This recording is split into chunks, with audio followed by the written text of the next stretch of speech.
We're back. Corey Coleman, a part of the TCU football staff, and of course, I mentioned earlier, award-winning wide receiver at Baylor. Your Twitter feed, plot twist. I want to thank TCU for bringing me aboard. To all my Baylor fans, I still love you. How many of them love you back? I'm pretty sure all of them still love me. It's and I love them too. They were great. My time at Baylor, had an awesome time. The fans were amazing. Corey, where did coaching kind of bubble up? Was this always the post-playing career plan, or did this come, after your journey as a player, just kind of pop up out of nowhere? It really just popped up out of nowhere. I didn't really imagine myself at first coaching. I did always, but it came sooner than I thought. And the opportunity came. I had to jump on it. Got an amazing opportunity with, amazing people.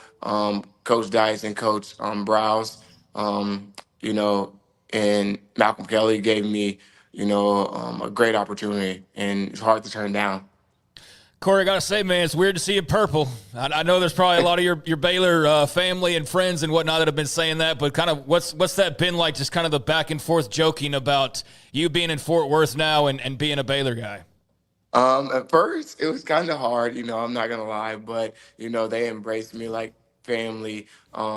Everyone in the building, they're amazing people, welcoming, just loving me. We're joking. I got Aaron Green there, who I also played against. We joke a lot. It's just been an amazing journey, honestly. So I got this question. You've played in the NFL for a while, but you have, I'm sure, a ton of Baylor gear. Do you still have it? Do you push it off to the side in the back? Because I've asked coaches that before who have been around 5 or 6 different programs. But obviously you wear purple. They're paying you, man. This is a good deal for you. This is awesome, the opportunity. But what do you do with that? Do you kind of push it back with the old winter coats? Yeah, definitely push it back. Right now I'm on Horn Frog, and I've been embracing this journey. They gave me the opportunity to come in and coach, and I'm loyal to the team that I'm coaching because I'm competitive. Everyone knows that, and I want us to be the best and do the best, in the Big 12. So yeah, I'm here. Corey, what kind of coach are you so far? Like, compare yourself to, some of your other coaches. Like, are you like Coach KB? Are you like Randy Clements? Who do you, Philip Montgomery? Whose voice do you hear the most?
I definitely, come from the browse tree. So, my whole thing, me adding my own little, spin on it. I'm more, mentoring the guys, loving them up because I know that, when you first get to college or whatever the case might be, you're away from your parents, teaching the boys, how to become men, doing the right things off the field. And also, when it's time to lace them up, we're going to get to work on. I'm going to sometimes give you tough love, but I'm always going to be the coach where you can come in to my office. If you have any, questions, I'm going to give you my best advice from, the adversity I've been through, the good and bad.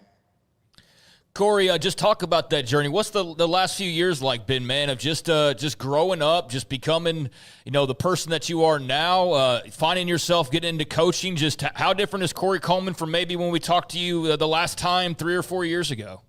Man, it's been, an absolutely amazing journey. I have to thank God.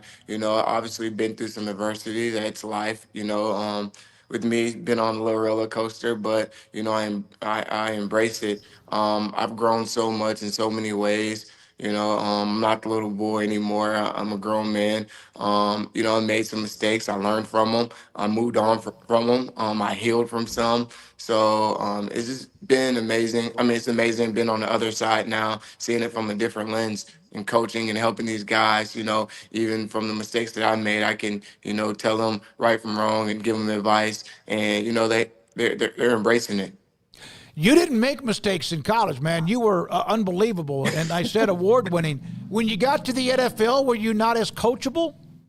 I wouldn't say that at all. I wouldn't say coachable. Was just, coming everything from Texas, my ties been in Texas and things like that. Boom, you jump into a different environment with different people who don't really know you, and know your personality and know how you operate. Sometimes if you don't know the person, certain people can rub certain situations the wrong way, and my heart was always pure and I always had good intentions. Smoke, me, I'm a true competitor. So yeah, Was it hard to deal with the world kind of knowing because of Hard Knocks, like what you were going through, like all that? Like, was that like, because you were young, 21 years old, and then everybody sees that you have this conflict at work on TV. How hard is that to deal with? It's really hard, especially for a young guy, especially for his mental health and things like that. That was a big turning point in my life. For them to expose that on Hard Knocks and it didn't go down the way that it showed on Hard Knocks. You know how TV, you can cut stuff up, you can do a whole bunch of things to point me being the bad guy. And at 21 years old, it was kind of a hard, pill to swallow, knowing that it really didn't go down that way. I don't want to get all the way into it. It happened. I learned from it. And I healed from it. But it was a hard time. Not every player, whether they're an All-American or even a guy that's a walk-on player that gets into coaching, doesn't mean they can coach. It's not always easy to do. Do you feel like at least early on this spring that it has come naturally to you, or are you more right now watching, listening, and learning? Um, all of the above. with me, I guess, me being, I would say, like a natural leader, and me learning also from great coaches who's been stamped, who's done it at a high level. Kendall Browse, phenomenal coach, phenomenal mentor for me. Malcolm Kelly's been there every step of the way. I couldn't ask to, be underneath a more like a more big brother mentorship he has given to me, advice, learning from him. So he lets me come in there and, he lets me earn my stripes. He's like, hey, you got the receivers. So you got the inside receivers today. He lets me put together my own drills, me learning, me developing these guys. I'm actually on the field teaching them, how to run routes.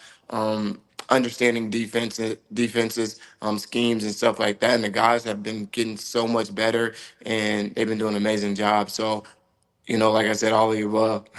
Yeah, the freestyle king, Malcolm Kelly. I mean, everybody knows him probably from the viral video, but I mean, I grew up in the same area, and I was an Oklahoma fan. Like, I love Malcolm Kelly. How much did you know about Malcolm Kelly? Like, did you watch him growing up? How much did you know prior to linking up at TCU? If you're a wide receiver, you better know the Malcolm Kelly freestyle. Right. Yep. That's one thing you better know. So, he's done great job in the football world. He got drafted second round, I believe. Yes. So just me growing up, me being in Texas, you hear about the guys who are the guys.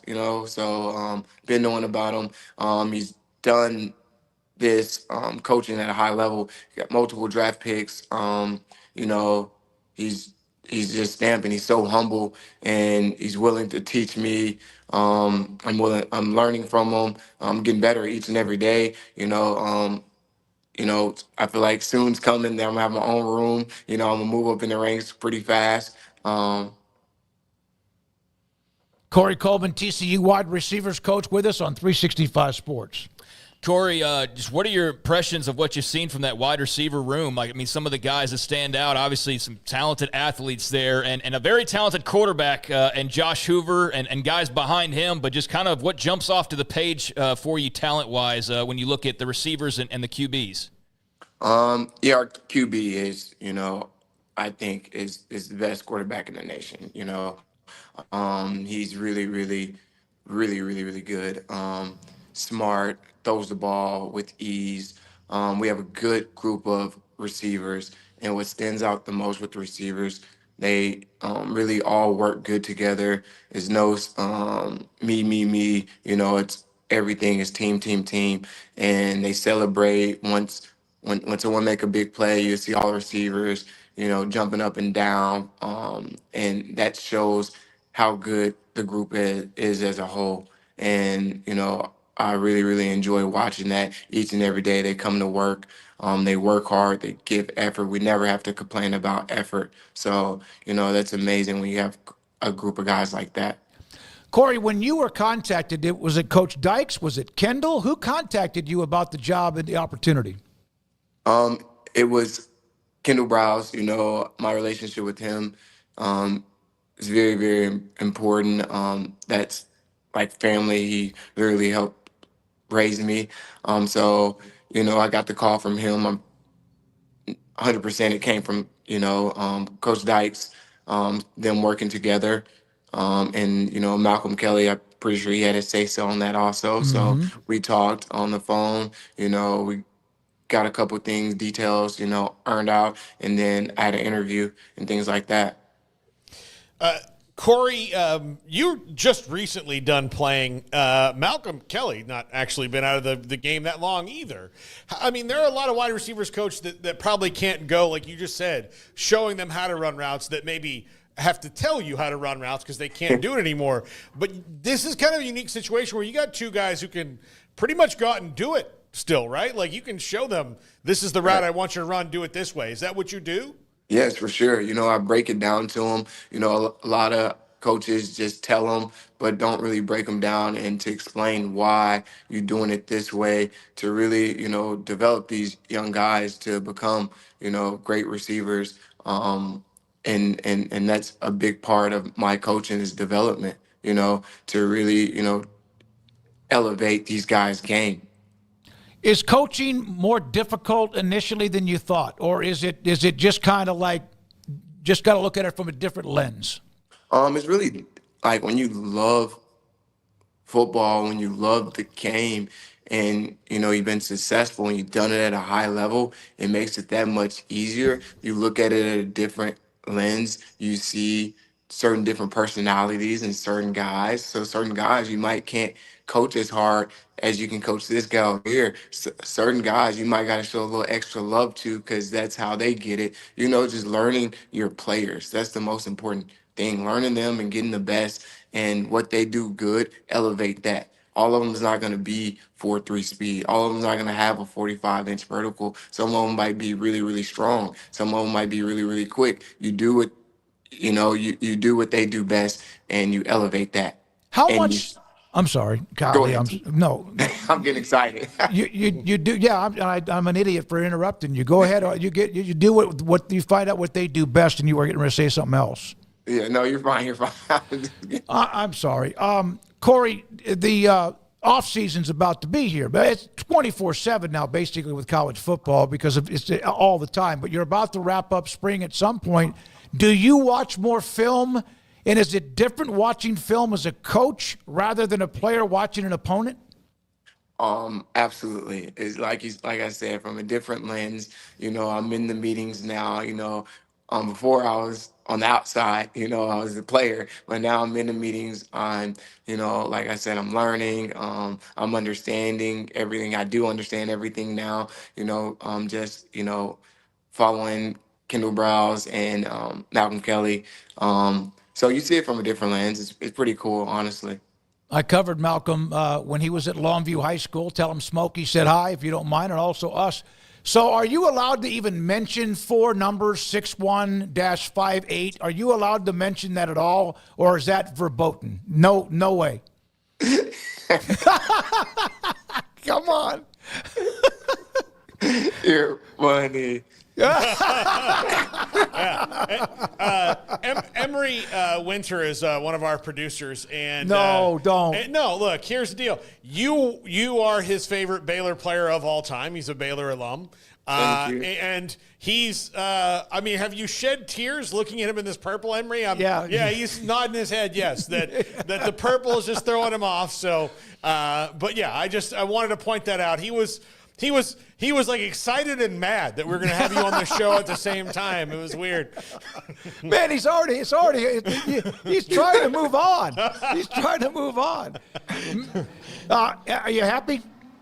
Yes, I'm this chapter in my life, I'm extremely happy. You know, I get to give back. I get to see my boys, you know, to see them get better and keep on elevating is making me so happy. Me coming in there and just like I was in their shoes one day and I just didn't have a clue in the world, you know, what was ahead. But it's exciting times for me, you know, especially this chapter in my life.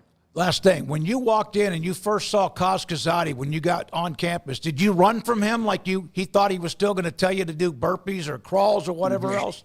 that is my guy. That's the best strength coach in America, and I have so much respect, and he's done so much for me as a man. And you know, making the transition, making it smooth for me, just being there for me when I was in the NFL. You know, when I got done playing, every time I call him, he's gonna pick up the phone. So seeing him and getting to actually work next to him and stuff is just amazing. I'm just grateful, and I thank the man upstairs every day.